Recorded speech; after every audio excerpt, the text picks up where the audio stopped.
Hello everyone, I am Dr. Kuldeep Sharma. I am a practicing oncologist, and in this video today we are going to discuss the nutritional problems that happens during cancer or during its treatment.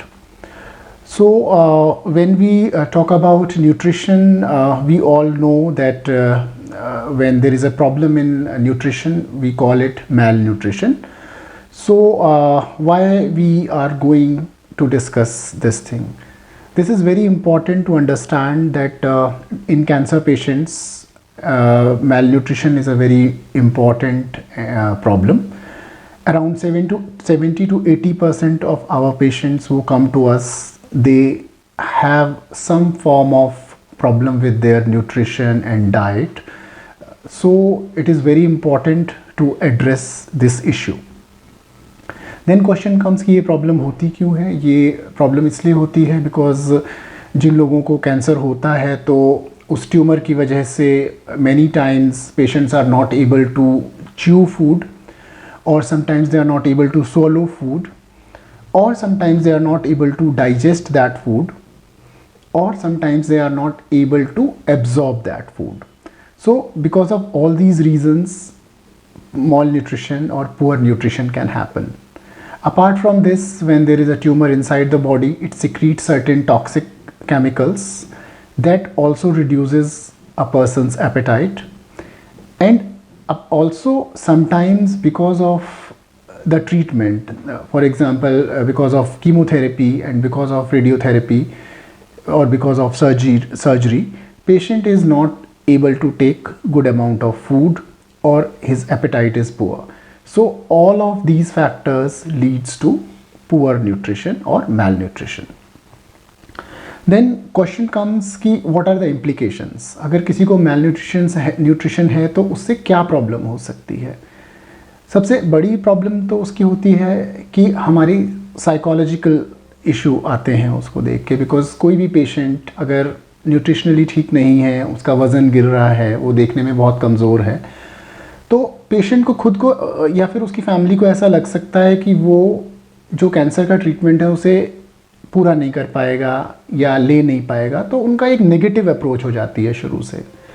इसके अलावा कई बार ऐसा हो सकता है कि अगर हम किसी मेलनरिश्ड पेशेंट को देखते हैं जो बहुत कमज़ोर है, तो इवन जो उनका ट्रीटिंग डॉक्टर है वो भी नेगेटिवली इम्पैक्ट होते हैं, और डॉक्टर के दिमाग में भी ये आ सकता है कि नहीं, ये पेशेंट बहुत कमज़ोर है तो मुझे इसको रेडिएशन की या कीमोथेरेपी की डोज कम देनी चाहिए, या जो सर्जरी इसके लिए रिक्वायर्ड है वो सर्जरी पे कुछ कॉम्प्रोमाइज़ करना चाहिए।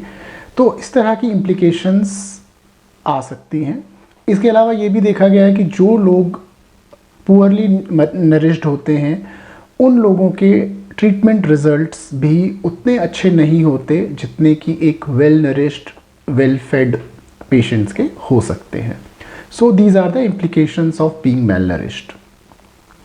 Then comes कि हम इसके लिए क्या कर सकते हैं। So हमें उसके लिए कुछ चेंजेस करने पड़ेंगे, अपनी डाइट में कुछ चेंज करने पड़ते हैं, अपनी हैबिट्स में कुछ चेंज करने पड़ते हैं, अपनी लाइफस्टाइल में कुछ चेंज करने पड़ सकते हैं। फॉर एग्ज़ाम्पल कि सबसे पहले हमें अपनी फूड की कंसिस्टेंसी को चेंज करना पड़ेगा। अगर patient because of some reason normal diet नहीं ले सकता है, हार्ड फूड नहीं ले सकता है, तो उसको सॉफ्ट खाने की तरफ जाना पड़ेगा, या अगर सॉफ्ट भी नहीं ले सकता तो उसे लिक्विड डाइट की तरफ जाना पड़ेगा। सो कंसिस्टेंसी चेंज करनी है, बट हमें अपनी कैलोरी इनटेक को कॉम्प्रोमाइज़ नहीं करना है सेम उस पर।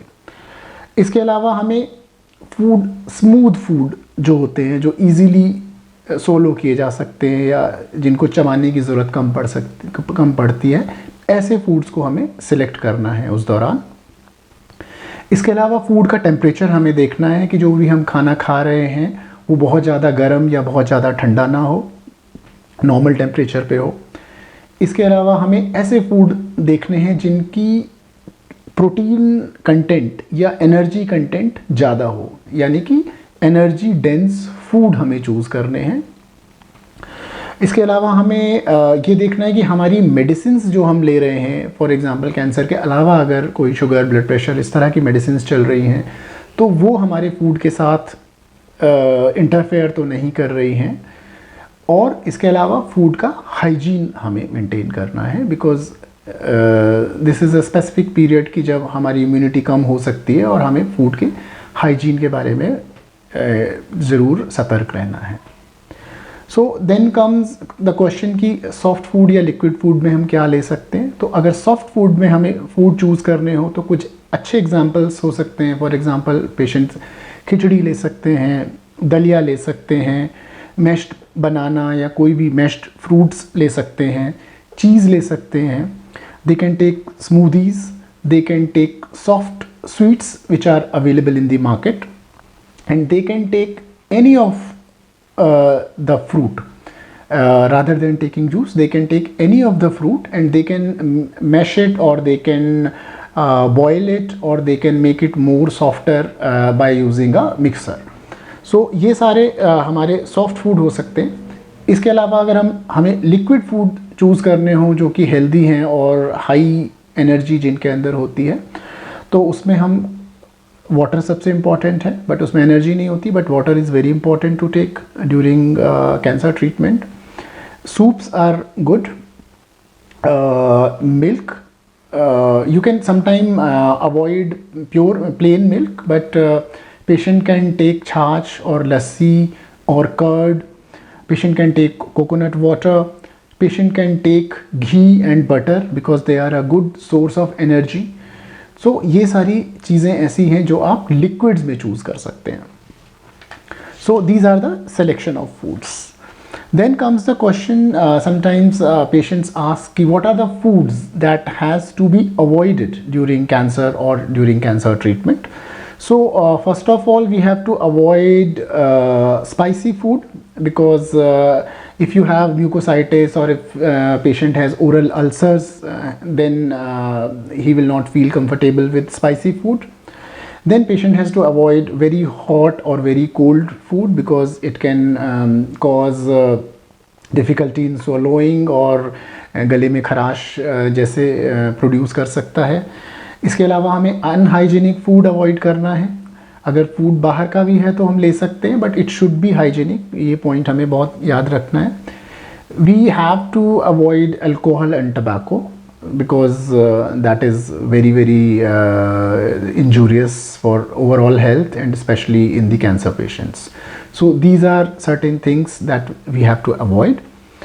And then one important thing is there are a lot of myths in our society, especially in Indian society, food को लेके. तो हमें वो क्लियर करना बहुत ज़रूरी है. फॉर एग्ज़ाम्पल सबसे पहले हमारे यहाँ पे लोगों को लगता है कि अगर कोई पेशेंट बीमार है तो उसे परहेज़ करना बहुत ज़रूरी है. तो ऐसा नहीं है, बिकॉज पेशेंट ऑलरेडी कम चीज़ें खा रहा है. तो हम अगर उसे परहेज़ एक्सेसिवली कराएंगे तो हो सकता है फिर उसकी फूड चॉइसेस और भी कम हो जाएं और उसे खाने के लिए कुछ बचे ही ना. तो अननेसेसरी का परहेज़ नहीं करना है चीज़ों से. You can take any food which is suiting you and which you can easily chew or which you can easily swallow. Then बहुत सारे पेशेंट्स को ऐसा लगता है कि जब वो बीमार हैं तो उन्हें बहुत सारे ड्राई फ्रूट्स लेने हैं या बहुत जूसेस को हम शायद बहुत अच्छा हेल्दी समझते हैं. सो ये भी एक मिथ है. नट्स को डाइजेस्ट करना थोड़ा मुश्किल हो सकता है, च्यू करना भी मुश्किल हो सकता है. तो nuts may not be a very good idea. Rather you can take some other food or you can make some preparations जहाँ पे आप नट्स को कुछ इस तरह से कन्वर्ट करें कि वो इजीली खाए जाएं. इसके अलावा जूसेस के को छोड़ के हमें होल फ्रूट खाना इज़ मोर इम्पॉर्टेंट, बिकॉज उसमें हमें फाइबर्स भी मिलते हैं और जूस तो हमें उसके साथ मिल ही जाता है. So we should not give too much importance to juices. Then हम इंडियन कल्चर में हम मिल्क को भी बहुत इम्पॉर्टेंट समझते हैं. तो मिल्क आप अवॉइड कर सकते हो, but at the place of milk you can take lassi or छाछ or butter. That is probiotic and helps in your digestion. So especially milk को बहुत ज़्यादा excessively नहीं लेना है.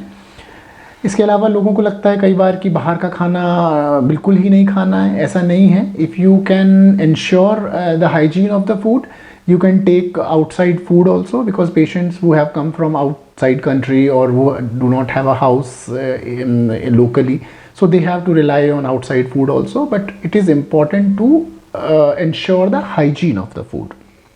And one last thing is exotic foods. Many time patients ask कि sir कोई ऐसा खाना बता दो जो हम अपने पेशेंट को दे सकते हैं और जो बहुत ही ताकतवर हो, जो बहुत ही अच्छा हो. तो ऐसा कोई खाना या ऐसी कोई प्रिपरेशन नहीं होती है. आपके पास जो भी रेडीली अवेलेबल लोकल फूड है आप उसे खाइए. आप उसको कोशिश करिए कि बस वो हाइजीनिक हो और न्यूट्रिशियस हो, तो आपको किसी एग्जॉटिक फूड की या किसी स्पेशल प्रिपरेशन की ज़रूरत नहीं पड़ेगी.